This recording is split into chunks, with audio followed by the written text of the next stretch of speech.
Okay,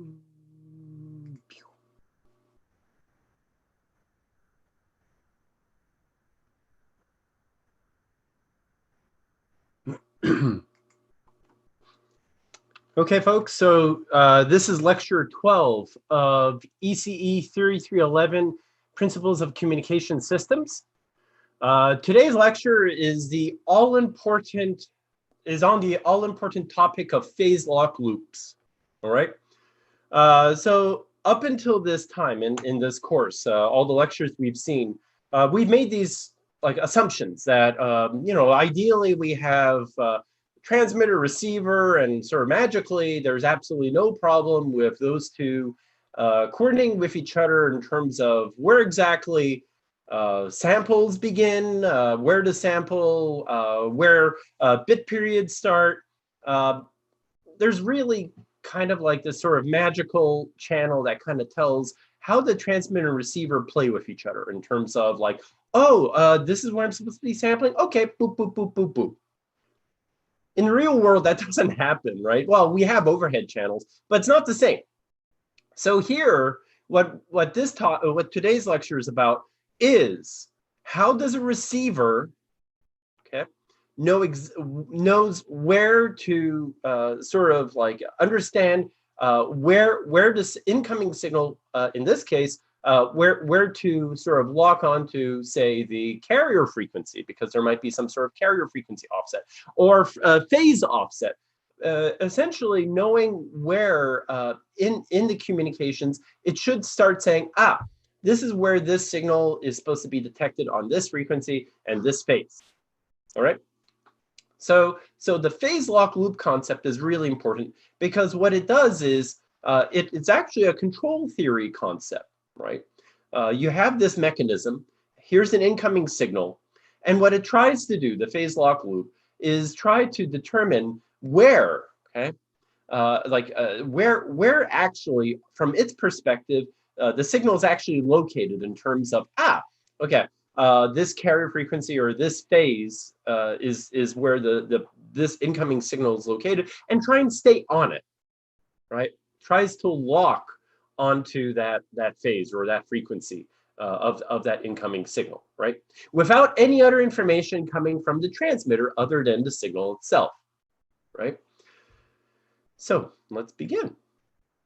Okay, so it's control theory. Okay, some of you may have taken the controls course in our department. Some of you may not. That's fine. That's fine. But the way you should envision this, this concept of the phase lock loop, so it's a closed loop system. So it's not like, oh, I'm going to set my carrier frequency, my phase difference between the transmitter and the receiver to this value. That's it. That's all. And leave it at that. And just continue demodulating the incoming signal from the transmitter over the channel. No. What happens is with closed loop, we might start off like that, but if there's any time variations in any one of those physical parameters of the incoming signal, our phase lock loop is to follow those variations and try and keep up with it and account for it at the receiver. All right? So there are three basic components, and I'll show you why it's called a phase lock loop, okay? And closed loop, right? The concept of the closed loop. What makes a PLL work, right? So there's something called a phase detector. This is very important. The phase detector, what it does is it takes the incoming received signal, and then there's a reference signal that is produced by the phase lock loop. And what the phase detector does is it takes these two signals and says, okay, what's the difference between these two in terms of the phase, right? And what it will do is it'll take the difference of the two and spit out a phase value, right? But what happens is it's going to be a phase value and a bunch of other stuff, right? We got to get rid of that other stuff. And that's what the low pass filter, otherwise known as a loop filter, does. What it does is it narrow bands filter out just the phase difference between reference signal of the phase lock loop, right, and the incoming signal.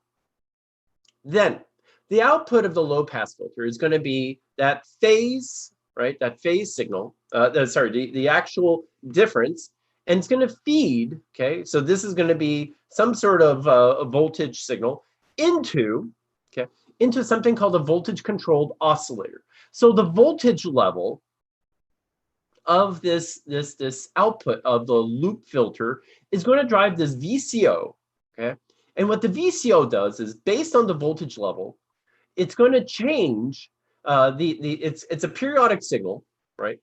And what ends up happening is that voltage signal, VCO, based on the voltage, is either going to make a higher frequency or a lower frequency periodic waveform based on how much voltage there is. Is there a lot of voltage or there's not a lot of voltage? So there's this relationship, albeit it's going to be a little bit messy because it's an integral relationship between the voltage input that results from the loop filter that filters out sort of a very narrow part of the phase detector, okay?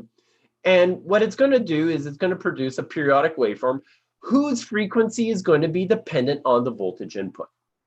Oh my God, this sounds crazy. Let's go and I'll draw what this all means. It's easier instead of hand waving, right? Especially when it's like this small little square on your screens. So let's draw this thing out. So what you've got, here's your V in of T, right? This is coming from the transmitter. It goes into your phase detector, PD. And it produces something called V1 of T, okay? And this thing here, okay, what the heck is it? Actually, let me change color. So first of all, so blue is the actual implementation and red is like my notation. So this is from TX. Okay, awesome. VN, where the heck is that from? So that, okay, is the difference. Difference, not different. The difference between Vn, okay, of T and V naught of T. And you will say, well, huh? What? Okay.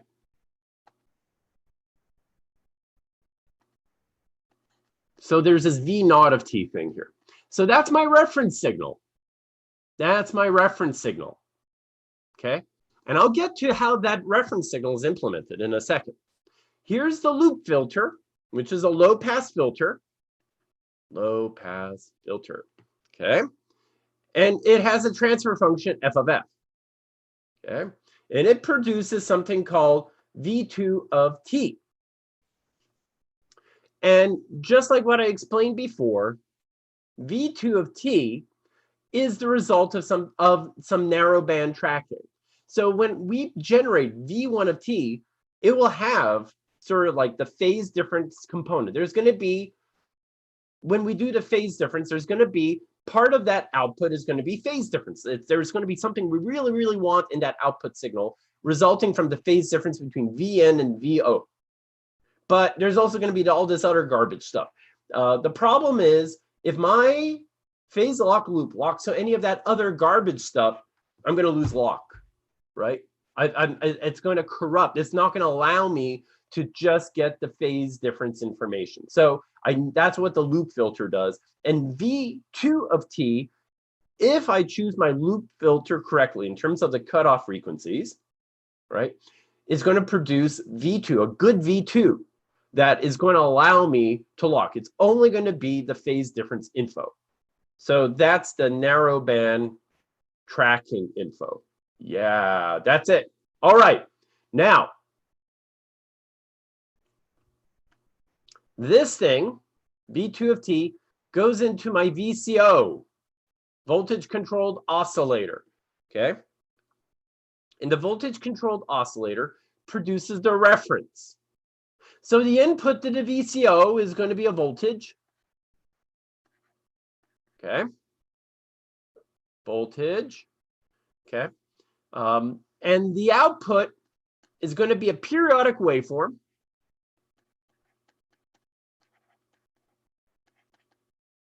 Okay. Okay. And the periodicity, the characteristics of that frequency and phase and such, okay, is dictated by the input voltage from V2 of t. Okay.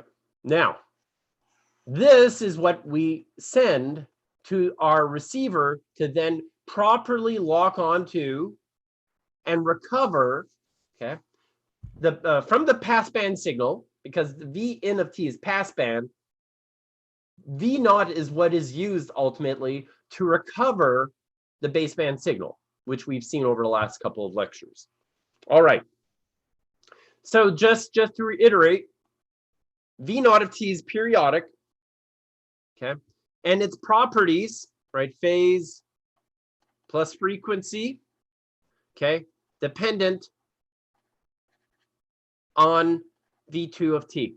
That's why we called voltage controlled oscillator. The oscillation behavior, the sinusoidal characteristics are determined by the voltage input. All right. And it's actually more, let's be even more specific. Okay. This thing here, it's not only, it's not, as you will see, it's not just the instantaneous V2, because that would be kind of messed up. So imagine, like, you know, this entire process chugs through, right? And there are fluctuations, instantaneous fluctuations in the blah, blah, blah, in the frequency, in the phase, right? Caused by the channel and such. What we want to avoid is the VCO like wildly fluctuating in terms of producing a V naught, because what's going to happen is that's going to make things unstable. Again, we might lose lock. What we want, okay, is we want some way of having the average, okay, the average frequency, right? So it smooths it out. It doesn't like instantaneous. What we want is essentially the output, right? That sinusoid, that periodic waveform to slowly change.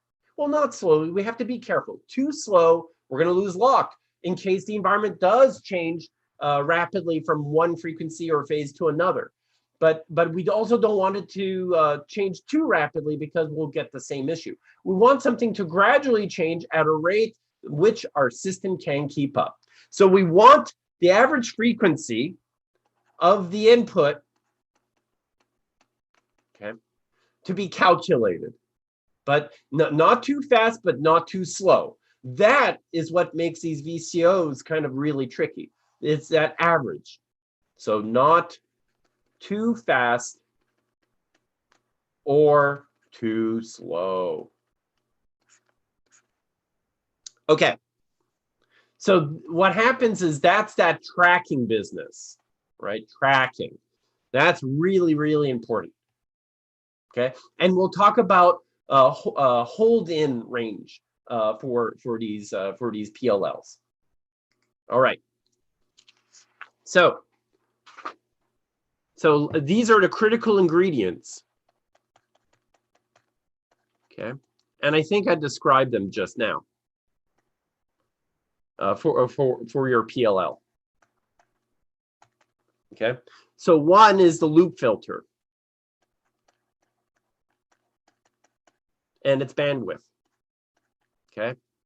So what's so special about that? Okay. Too wide. Let me.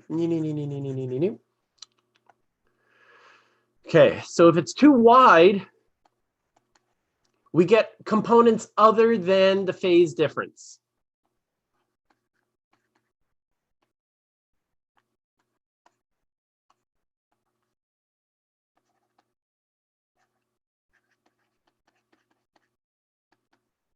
And that's bad because then we'll lose lock, because what we want is only the phase difference information to go into the VCO. Too narrow,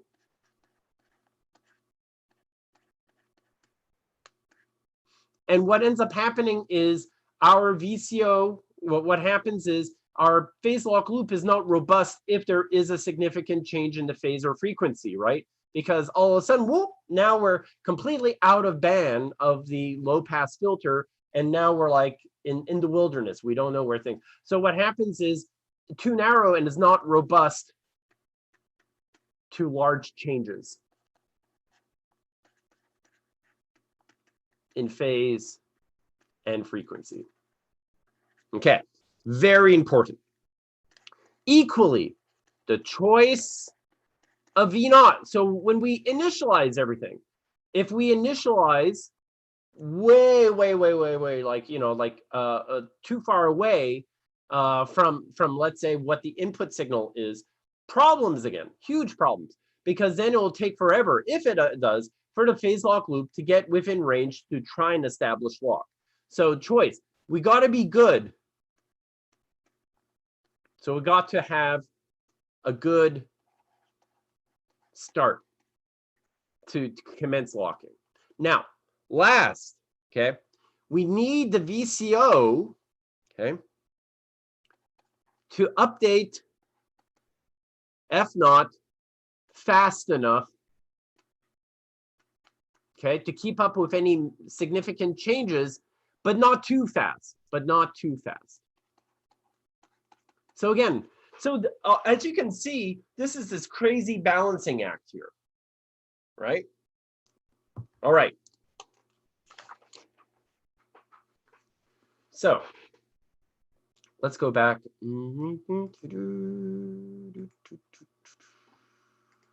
All right. So we have these components for the phase lock loop. I redrew it. Okay. So when I say locked, it means that you know, my VCO finally landed on either an F naught or a theta naught, right? Phase or frequency, depending on what we're trying to lock on. Okay. And it's within ballpark, maybe it's even exactly. It converges without any sort of any additional adaptation on what the input signal characteristics are, which means I can then do things like demodulate it down to baseband. So that's really important, right? If we don't have that lock, we're in trouble. So hold in or locked range, this is actually an important concept. So what ends up happening is, I'll show you what in a second. What happens is the loop only stays locked on the input signal for some finite range or frequency shift. And the frequency range over which we apply input range, that's what we call the pull-in or capture range, okay? So let me draw what that characteristic looks like. So this is from your textbook, okay?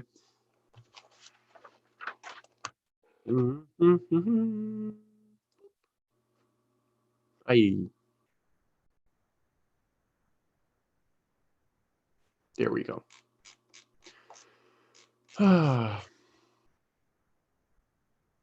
Yes. Okay. So you're in your textbook in figure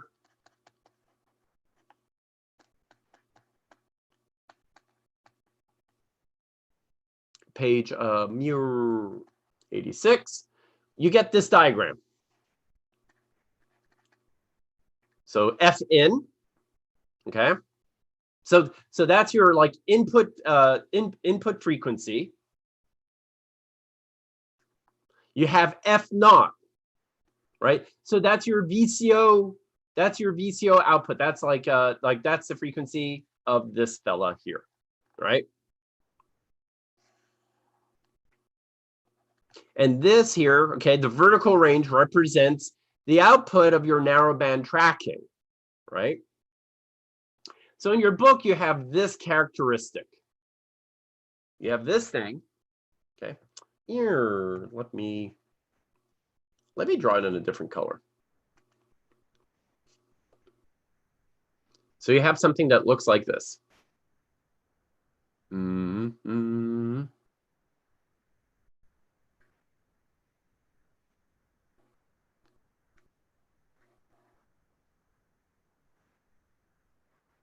All right. And then you also have another curve that looks like this.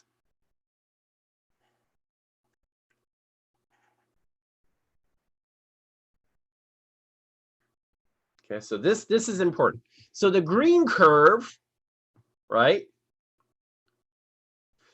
So the green curve, what we've got is when we're sweeping this way,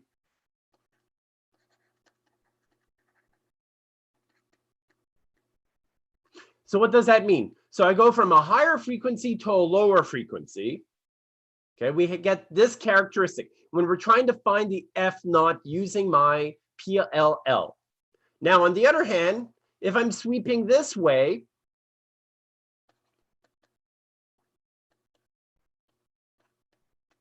I get the blue curve, right? When I'm increasing frequency. So this is important because this, okay, what is this thing?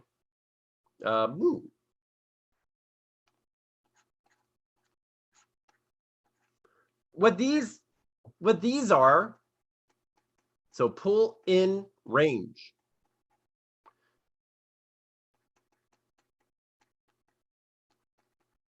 All right. And then the other way,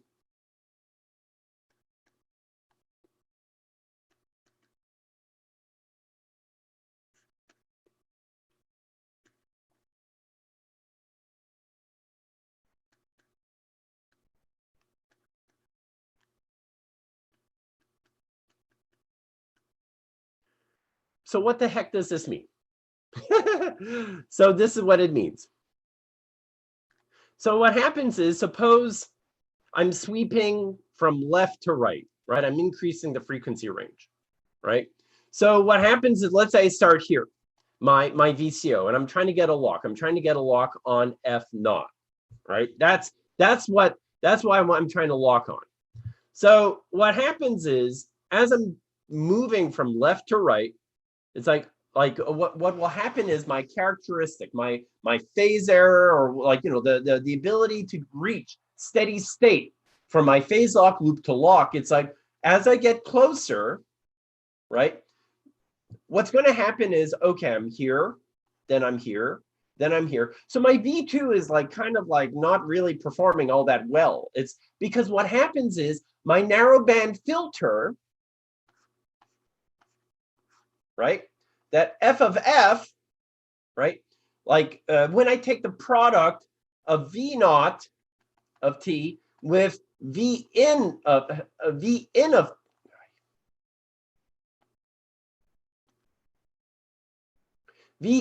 T, right? My narrowband filter, if V naught of T is nowhere near where the carrier frequency of V in of T is, my narrowband filter is going to produce 0, right? It's not going to find any phase difference. But all of a sudden, if my narrowband filter is designed right, my loop filter,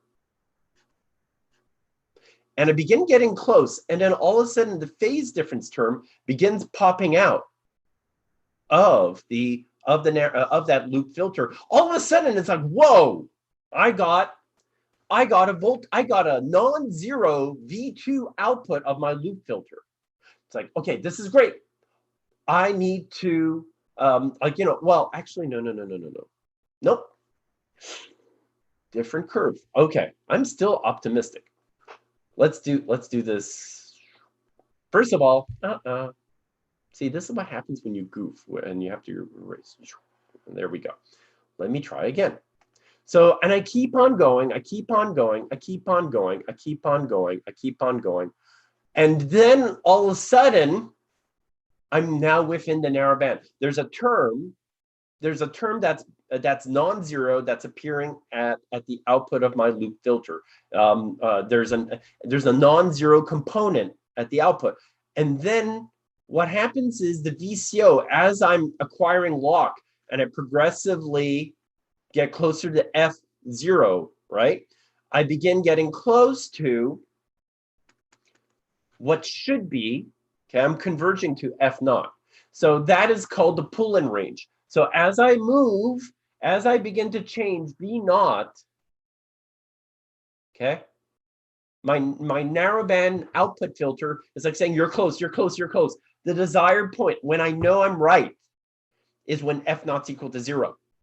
And what happens is, as my phase lock loop is increasing that the f naught, my carrier frequency for the v naught signal, it's pulling in, it's decreasing my v2 voltage. Good. And then what happens is if I begin overshooting, it's like, oh, no, you're going too far. I'm just going to pull you back in to f naught. If I go too far,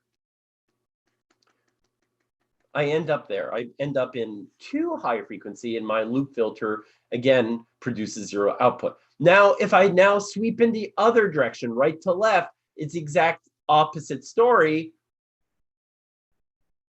Okay? And then all of a sudden, oh, whoa, I got you. Over here. So what happens is there's this beautiful hysteresis that's occurring in terms of getting f naught. So as long as I'm within range of that loop filter, okay, that product between that v naught with my input v in, okay, signal, is going to, and then I filter out everything but the phase difference, okay, which yields an f naught, okay, which is the frequency of the output of the VCO v naught, okay. What I have is the hold-in is if I'm overshooting, okay. So I'm there, but oh wait, you're going in the wrong direction. You're increasing the frequency, okay. What I want to do is I want to hold in, pull you back, like hold you in. I want the f naught to continue being f naught. And if I show signs that, first of all, I'm getting closer to f naught, I'm heading in the right direction, that's my pull in. I want to pull you close to v naught. Okay, so let me draw this a little bit better. Is if I have this, here's my f naught. Okay, here's my f in, and all of a sudden, I'm producing an f in that yields a non-zero, okay, V2 output of the loop filter. Okay, I want to pull into such that f in becomes f naught. Okay, so that is pull in. So as I'm moving, sweeping my f in frequency, I'm pulling into f naught. But if I overshoot,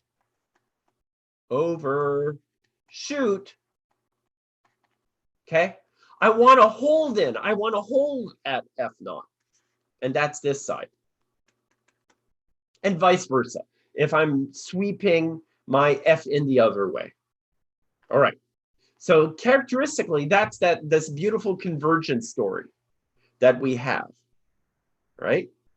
So another way of drawing this, okay, is something like this. So let's say,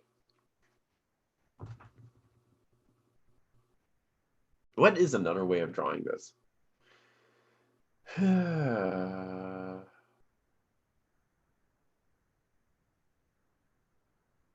Yeah.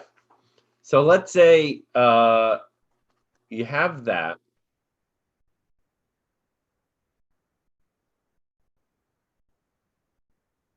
So this is what you want.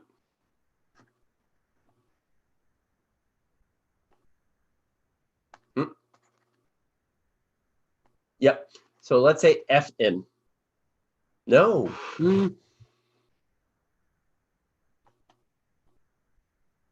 So what you want is essentially yeah, I'm trying to think, but basically what you've got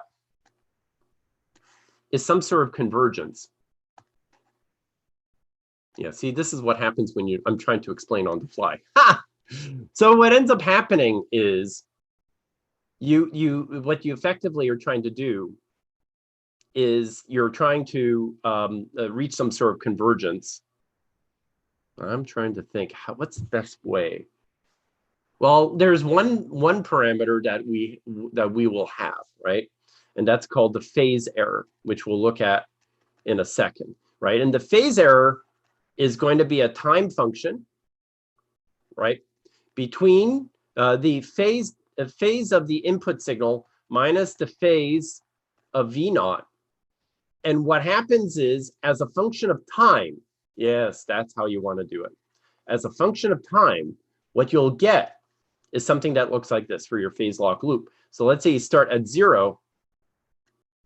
Ultimately, as long as the phase error is constant, it doesn't have to be 0, but if the phase error is constant, we're in business. But what will happen is you're going to get something that looks like this with your phase lock loop. So you're going to loop, loop, loop, loop, loop. So that's when your phase error is in steady state. And that's when you know that you've got a lock. Okay, that's very, very, very important. So that's what you want to do with the phase lock loop. Because even if, let's say, it's a non-zero phase, that's good. I can work with a non-zero phase as long as the phase is not swinging all over the place, right? In steady state. Yeah, it's very difficult to visualize these suckers. All right. So that's what this terminology business is over here. Okay. So that's the pull-in, the sweep range, and such.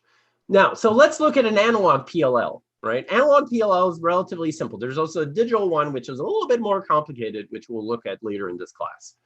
So let's work this out, right? So first of all, eyeballing this, it's like, okay, Vn is some sinusoid, has information AI, which probably changes over time, right? And also we probably have some sort of phase difference over time. Sorry, some phase change. Here, what we have is we have V naught, constant amplitude, right?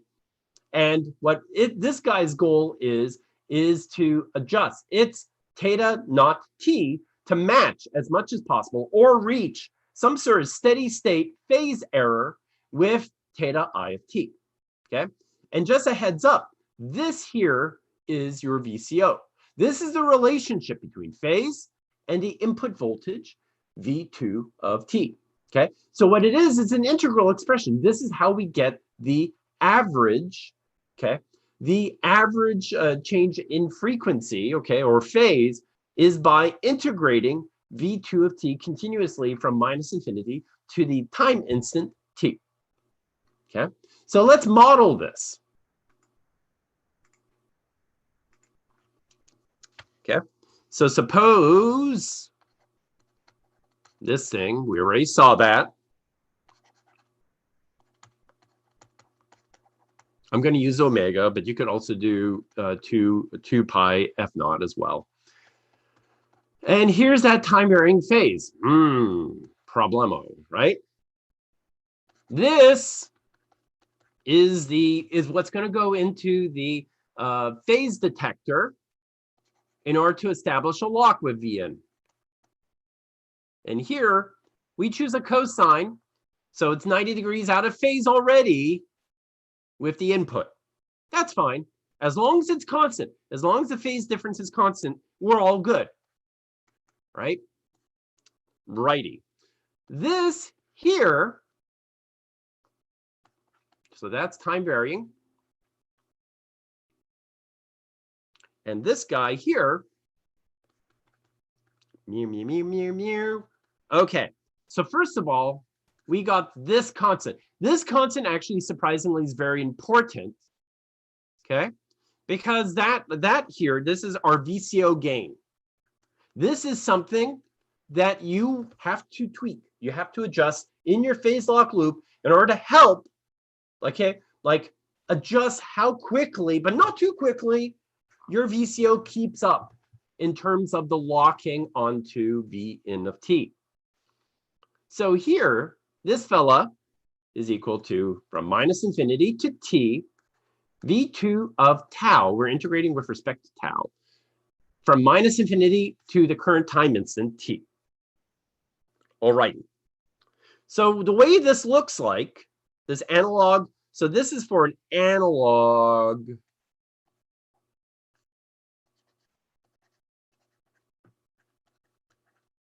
PLL. Wow! So now this looks like so. Very easy. Vn of t here, okay? No, too soon. I'll show that after. That's my loop filter. Remember, transfer function f of f. Okay, this is v1 of t. This is v2 of t. This goes into my VCO. And this is v0 of t. And that goes over there too. Now, this is super important. Okay, Vm of t is equal to Km. Okay, so this is some sort of gain multiplier. Again, another parameter that you've got to modify as part of your implementation of phase lock loop. So there's all these little things that you got to adjust and tweak and such in order to make this a go. Otherwise, your loop filter, that's what makes phase lock loop so messy, is finding out things like what should Km be? What should Kv be? And if you don't choose correctly, it's not going to lock. It's going to be a disaster. It's going to, the phases and stuff are going to be all over the place. Bad. So, cool. I got this. I got that. So what V1 is going to be equal to is going to be equal to AM AI A0 over 2. Okay. So I already applied. You already can see the writing on the wall. There's going to be a lot of trick.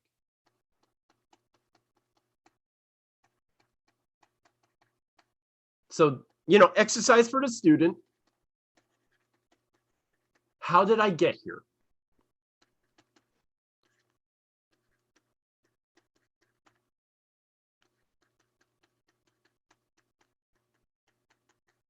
Okay, so exercise for the student. EFTS. How did I get this V1 of t? Okay, and just a hint, V1 of t is equal to Km V0 of t, which is a cosine function, times Vn of t, okay, which is a sine function. So trig identities, correct? Yeah. So you got this thing. Okay, cool beans. Great, awesome. Now you're beginning to see, okay, this clearly has the phase error that I've been seeking. Awesome. And this, okay, phase error, which is time varying, is an input to the sine. So some sort of function, voltage function, and this could go into a VCO, right? I only want this thing. Oh, let me erase that. Boop. Let me try again. I only want this thing. That, folks, is ultimately what's going to be my V2 of t. But what to do with this? Oh, wait a minute. There's this like high frequency term. This doesn't have that. Unless the phase is like really rapidly, but yeah. That's the motivation for the loop filter. Okay. So loop filter is going to extract that out and delete that. All right. Okay. So that's where V2 of t comes in. It's going to be equal to KD sine K to E. So this is my shorthand. It's the difference between and convolved. Okay. So I already know that the loop filter is going to extract the high frequency term. All right. This, we know, is that. Okay.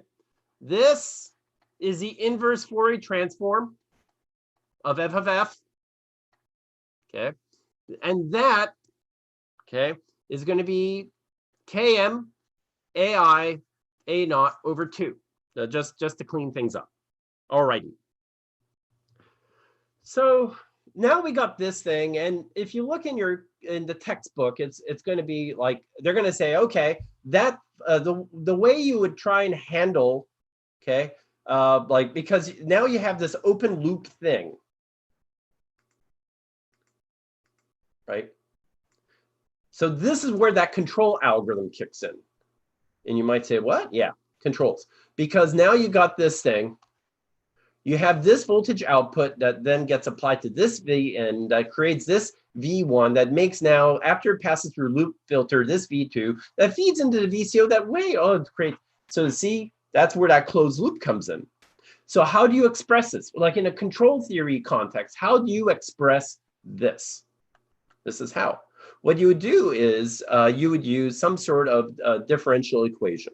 So in your textbook, it comes up with this funky differential equation where you have a few derivatives and you also have an integral expression. It's like, oh, really? Yes. You can make an approximation. So you can approximate. Okay. So if you approximate, so if you assume that KD, this thing here, okay, is large, okay, and which means, okay, if you have the KD is large, right, and this expression now becomes linear, right, and allows you for the loop to lock, loop locked, which means that error is small. So there's a lot of that's a big assumption. So KD is large, okay.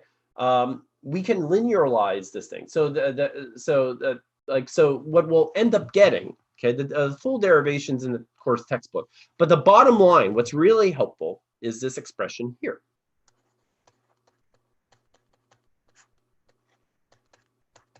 Okay, so this is the differential equation.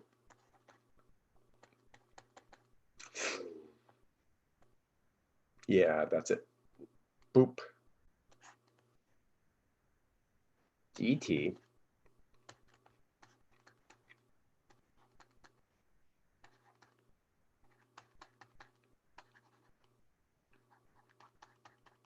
and that's your linearized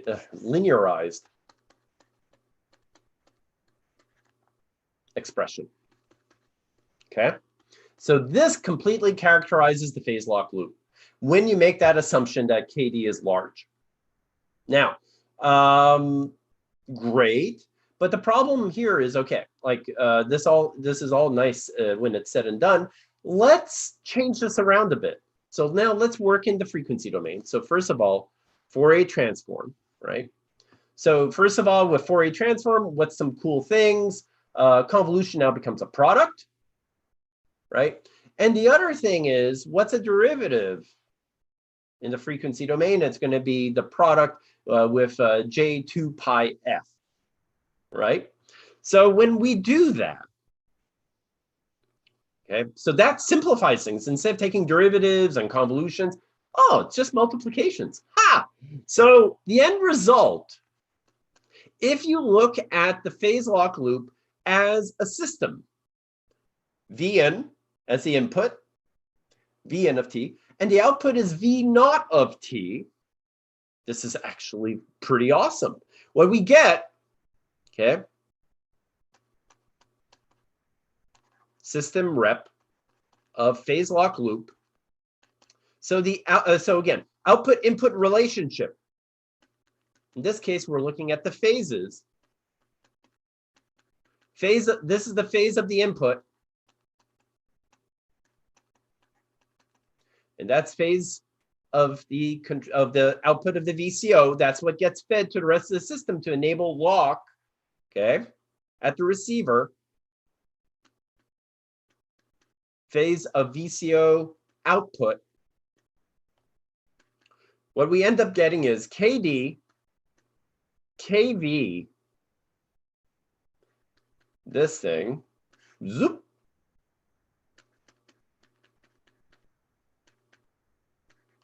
KD, KV, fantastic, okay? So this is actually pretty important. So another way of representing this, at the end of the day, it looks like this.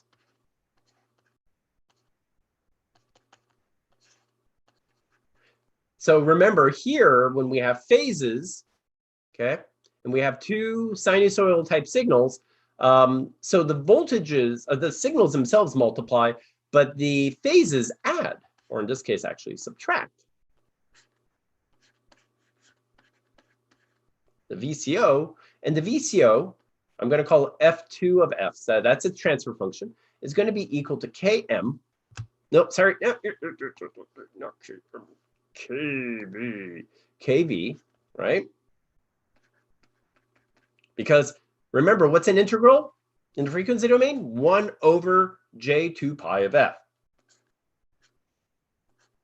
This fella here, okay, that's KD. That's some sort of gain, right, of the phase detector. That's my error.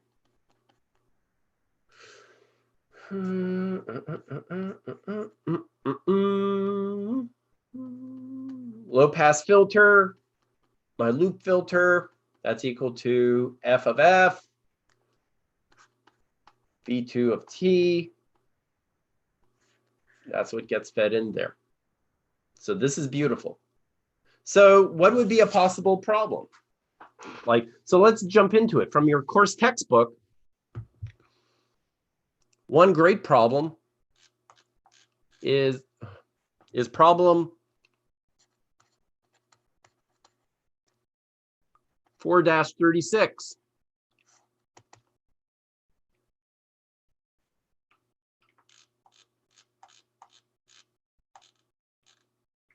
Okay. And basically it says you have a PLL and Vn of T is equal to A, so constant amplitude. It's just basically a sinusoid, omega naught T, okay, awesome sauce, and it has a constant theta I, okay? And, oh, wow, you know, the loop filter, well, this is awesome, has a transfer function. And this is sneaky because usually when you do control theory, you don't use Fourier transform, folks. You use like Laplace transform. So, right, with Bode plots and such. So not super great, but you probably have seen them in continuous time signals and systems, just enough to be dangerous with. And this is what your loop filter expression looks like. So the question, A, what is the steady state phase error? Okay, what does it converge to? It might be 0, but chances are no way. And then what is the maximum hold in range? So what I was talking about before, where it's like remember there's pull in and then there's hold in, right? So you increase the frequency or decrease the frequency, suddenly you're very close to F0. What you need to lock onto, you pull it in.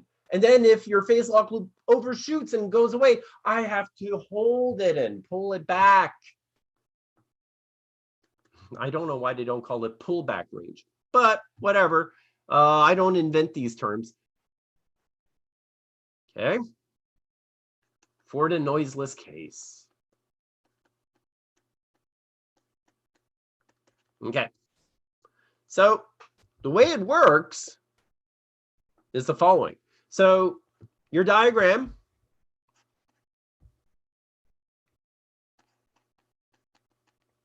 looks like this. Remember, again, analog plus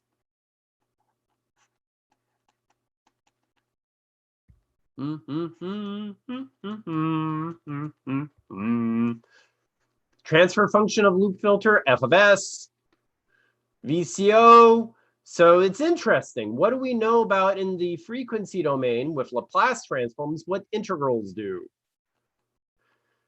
So they have a very similar form, but they are kv over s, not j over 2 pi f, okay? Very important. What do we know about this thing? This thing here is s plus a over s. All right, so this is great. So what we get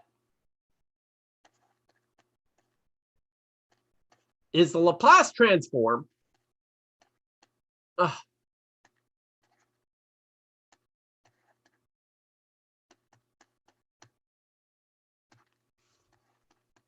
Okay, so that's what it's equal to. Phase error.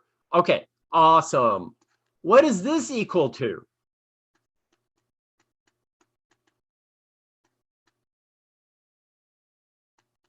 Correct. Integral of f of s. Okay, awesome. KD. And you might say, huh? What? Where do you get that from? Okay, let's go back. Holding this fixed at this point. Okay, what is it equal to? Well, it's going to be whatever is the input, okay, here.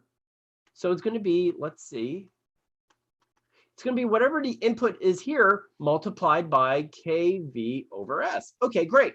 What is this input? Well, it's this, it's the same output here.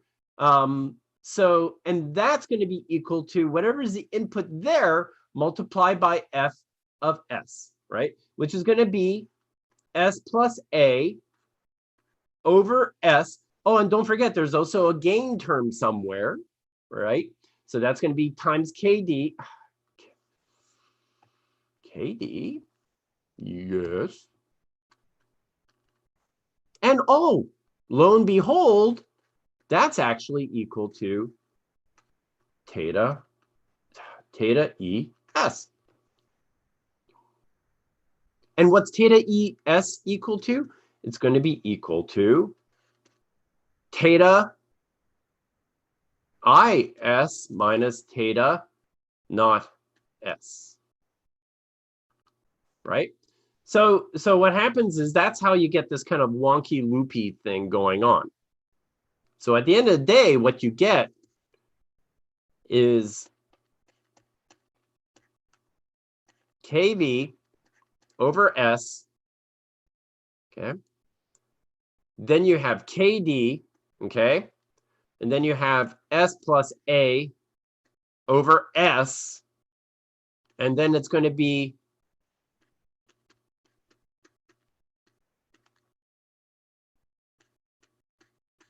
okay. So you have this fella. Hold it. Hold it. Yeah. Okay. Yes. So now what you got is you got this like, you know, sort of like loop. Okay. Cool. Cool. So now, or we could just leave this in terms of the error. It doesn't matter. So what do we do? So what we could do is we bring this term to the other side, right? So now we have 1 plus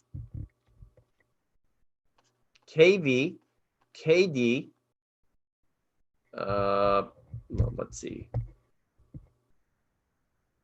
Yeah. And then kd, kv, s plus a, s squared. And that's going to be equal to this fella. All right. Ugh, painful, right? So now what do we do? So what we do is we can now isolate.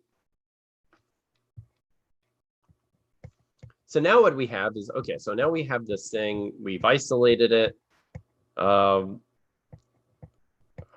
we can now do e to the s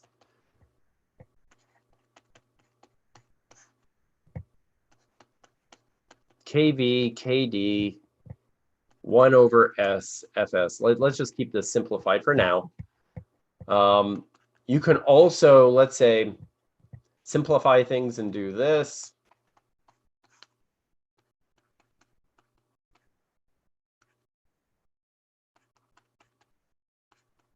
Okay. And again, so now what happens is, what do we know? What do we know? Well, this fella here is actually a constant. Okay. So that's actually pretty cool. So what happens is, all right, so we know that this is a constant. So now what we try and do is the following. We have this loop expression. So we need to now apply the final value theorem.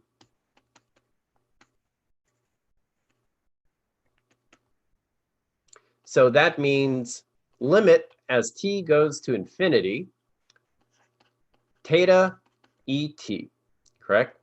What that is equal to is limit s goes to infinity, s e theta s. And so what ends up happening is the following. We get limit s goes to infinity. And then if we solve this out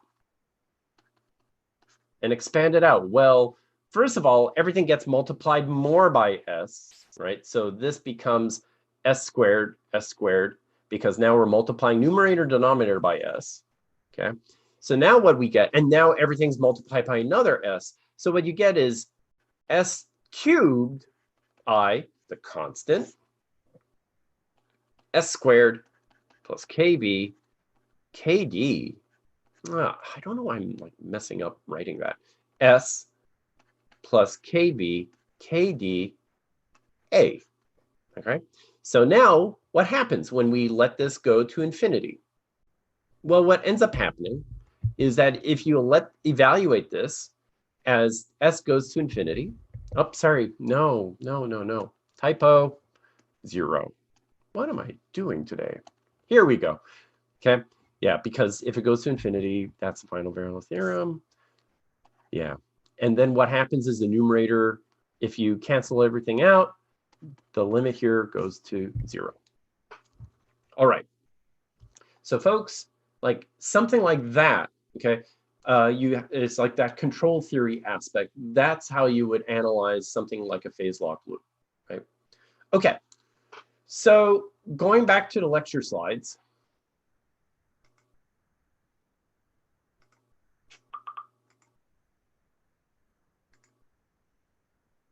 Okay. Going back to the lecture slides, what we've just seen is the analog phase lock loop implementation. Tomorrow, okay, for lecture 13, we'll look at some more phase lock loop material. And obviously, we're going to be using quite a bit of phase lock loop for the remainder of this class, and especially in terms of the projects, right? Additionally, later on in this course, we'll be looking at things like squaring loops and costas loops in order to, but it will build upon this concept, this simple concept we learned today in lecture 12 regarding the analog phase lock loop and the general concept of the phase lock loop. Okay, so that concludes lecture 12 of ECE 3311.